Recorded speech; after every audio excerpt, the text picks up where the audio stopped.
I remember in my own experience, the first challenge the Lord gave me was, if you've seen what has happened on your campus and other university campuses, wouldn't you consider giving your life to doing this full time after graduation? For a moment, I thought that God had not looked at all the factors, and I needed to help him out. And so I went back to the Lord and I said, you know the plans that I had.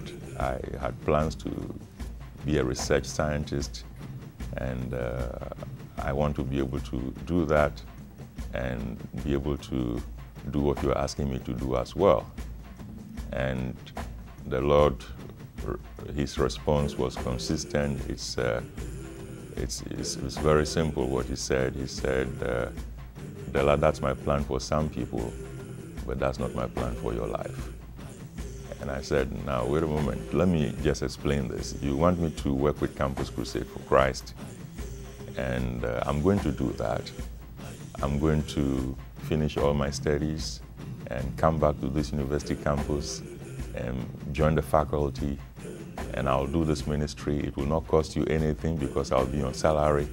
You don't need to worry about my transportation because I'll have a car. And so I'm trying to make it affordable for you.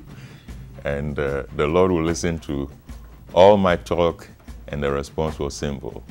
That's my plan for some people, but that's not my plan for your life. It finally dawned on me that I couldn't change God's mind, that his first thoughts are pure and perfect. And there will not be a moment when the Lord will say, oh, thank you, Dela, for mentioning that. I had not thought about it. It finally dawned on me that moment was not coming.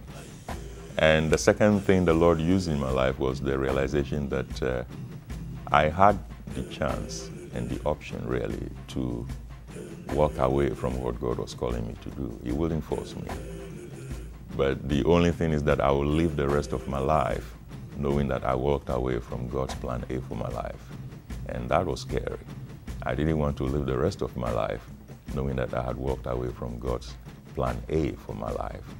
And as I reflected on it, then I came to the Lord a bit more honest this time. I said, I'm willing to do what you're asking me to do, but I'm afraid I may live a miserable life, being poor, not having enough, and struggling all along. And the Lord offered a contract to me.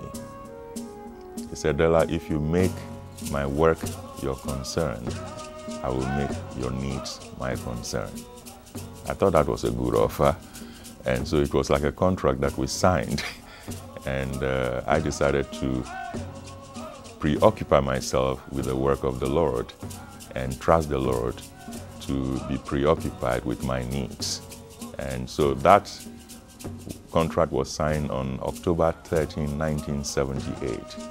And after that day, I was freed to pursue what God had called me to be and to do. And I am still not sure how he does it, but I just know now that he does it and does it well.